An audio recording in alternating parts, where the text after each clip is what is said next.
نبی کریم علیہ السلام نے ایک دن صحابہ سے پوچھا بتاؤ بہترین عورت کون سی ہوتی ہے؟ کون ہوتی ہے؟ آکسفورڈ کی پڑھی ہوئی جی، پنجاب یونیورسٹی جس نے ایم فل کا مقالہ لکھا ہو، پی ایچ ڈی ہو جس نے پی ایچ ڈی کی ہو نمل یونیورسٹی سے، ایک کراچی یونیورسٹی کی ڈگری ہولڈر ہو کہ باہر سے ایم بی بی ایس کر کے آئی ہو، کون افضل ہوتی ہے؟ کہ یا جو اچھی گفتگو کرے، نماز پڑھے، عبادت کرے وہ افضل؟ کوئی تو ایسی وجہ ہوگی نا۔ صحابہ سے حضور نے سوال پوچھا تو صحابہ نے بھی مختلف جوابات دیے۔ کسی نے کہا حضور پنجگانہ نماز پڑھنے والی، اور میں بات تمہاری ٹھیک ہے پر تم میری مراد کو نہیں پہنچے۔ ایک نے کہا یا رسول اللہ صلی اللہ علیہ وسلم پردہ کرنے والی، فرمایا بات تمہاری ٹھیک ہے پر تم میری مراد کو نہیں پہنچے۔ ایک نے کہا حضور با پردہ عورت، فرمایا بات تمہاری ٹھیک ہے پر تم میری مراد کو۔ حضرت علی کہتے ہیں بیٹھا میں بھی تھا بیچ، لیکن میں بھی مراد کو سمجھ نہیں پا رہا تھا، حالانکہ شہر علم کے دروازے کا نام مولا علی ہے۔ فرماتے ہیں اس وقت اللہ کی حکمت تھی کہ جواب کوئی اور دے، تو حضرت علی کہتے ہیں قد بھی میرا چھوٹا تھا، بیٹھا بھی میں پیچھے تھا، تو تھوڑی گردن اور جھکا کے نا تو میں نکل گیا اور فاطمہ کے حجرے میں پہنچ گیا۔ تو میں نے کہا فاطمہ حضور نے ایک سوال پوچھا ہے تو صحابہ جواب دے رہے ہیں، پر حضور کہتے ہیں تم میری مراد کو نہیں پہنچے، ذرا جلدی سے جواب نہیں دیتی؟ تو خاتون جنت ہنس پڑی، فرمانے لگی میں جواب دوں؟ آپ کو بھی کہا ہاں دیں جواب کا کیا؟ فرمانے لگے بتاؤ سب سے بہترین عورت دنیا کی کون سی، سب سے بہترین؟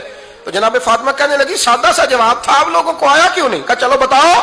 تو جناب فاطمہ فرمانے لگی دنیا کی سب سے بہترین بیوی وہ ہے جس کو نہ کبھی غیر محرم نے دیکھا ہو، اور اگلے لفظوں پہ غور کرنا، نہ کبھی غیر محرم نے اسے دیکھا ہو اور نہ اس بیوی نے کبھی کو غیر محرم دیکھا ہو۔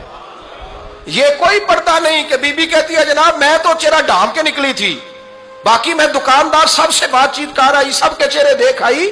حضرت فاطمہ نے بتایا کہ تیری آنکھوں کا بھی پردہ ہے، اور وہ روایت وہاں الگ موجود ہے کہ حضور نے حضرت عائشہ صدیقہ ام سلمہ سے کہا کہ عبداللہ ابن مکتوم نابینا ہے تو پردہ کرو۔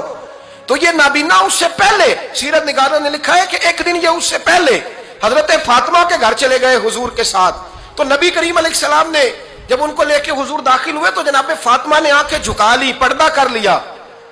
تو حضور نے فرمایا بیٹی وہ تو نابینا ہے، تو عرض کرنے لگی حضور مجھے تو نظر آ رہا ہے نا۔ یعنی حضور نے جو ازواج کو کہا وہ بات کی، جناب فاطمہ کا جو انداز ہے وہ نرالا ہے۔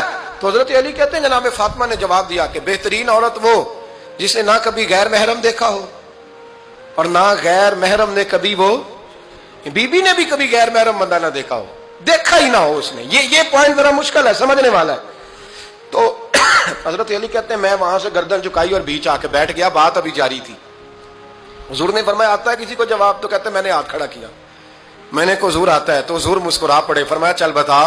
میں نے عرض کی حضور بہترین عورت وہ ہے کہ نہ کبھی اسے غیر محرم نے دیکھا ہو نہ اس نے کبھی غیر محرم دیکھا ہو۔ تو حضرت علی کہتے ہیں شاباش مجھے ملنی چاہیے تھی نا۔ حضور مسکرا پڑے، کہنے لگے میں نے تو پہلے ہی کہا ہے فاطمہ تو بضعۃ منی، فاطمہ میرے جگر کا ٹکڑا ہے، میں نے تو بڑا پہلے کہہ دیا ہے۔ تو کہتے ہیں صحابہ میری طرف دیکھنے لگے کہ یہ تو تعریف فاطمہ کی ہونے لگ گئی ہے۔ تو میں نے کہا کیا کریں؟ اس محبوب کو بتایا ہے جس کے لیے اللہ نے کوئی پردہ رکھا ہی نہیں، سارے پردے کھول دیے۔